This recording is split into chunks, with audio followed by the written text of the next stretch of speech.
আসসালামু আলাইকুম। কেমন আছেন সবাই? আলহামদুলিল্লাহ আমি ভালো আছি। আমি আছি একটি হসপিটালে, এটা হচ্ছে বাদুরতলায়।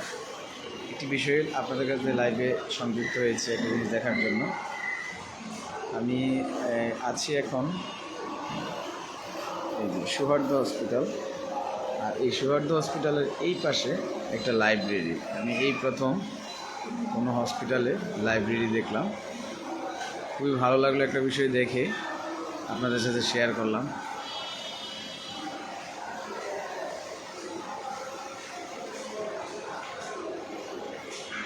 তো আসলে সচরাচর কখনোই আমি কোনো হসপিটালে লাইব্রেরি দেখিনি।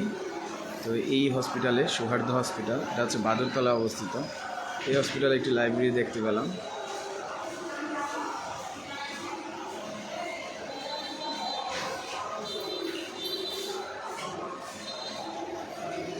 জাস্ট এই বিষয়টা আপনার সাথে শেয়ার করলাম। তো লাইব্রেরি সচরাচর কোনো হসপিটালে থাকে না, কারণ হসপিটাল হচ্ছে চিকিৎসা সেবা দেওয়ার জন্য। আর এই হসপিটালে যারা আগত রোগীর আত্মীয় স্বজনরা আসে, অথবা যারা অবসর সময় থাকে, তারা অবসর সময় বসে সময় নষ্ট না করে তারা এই লাইব্রেরিতে বইগুলো পড়ে থাকে। এটা খুব সুন্দর একটি উদ্যোগ। এই উদ্যোগটাকে আমি সাধুবাদ জানাই।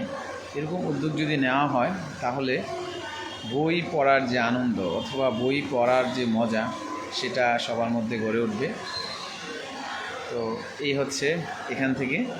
তো আমি এই জিনিসটা খুবই অ্যাপ্রিসিয়েট করলাম যে আসলে লাইব্রেরি থাকা খুবই দরকার। আমাদের লাইব্রেরি কমে গেছে। আমরা ডিজিটাল বাংলাদেশে হওয়াতে আমরা যেরকমভাবে মোবাইল এবং ইলেকট্রনিক্স জিনিসের প্রতি যেভাবে আকৃষ্ট হয়ে গেছি, সেইভাবে কিন্তু আমরা বই পড়ছি না, আমরা সময় দিচ্ছি না বই পড়া। সেটা হচ্ছে, তো আপনাদের সাথে এটা শেয়ার করলাম।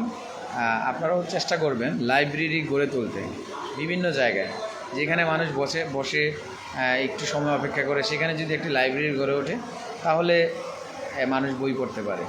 সবাই ভালো থাকবেন, সুস্থ থাকবেন। আসসালামু আলাইকুম।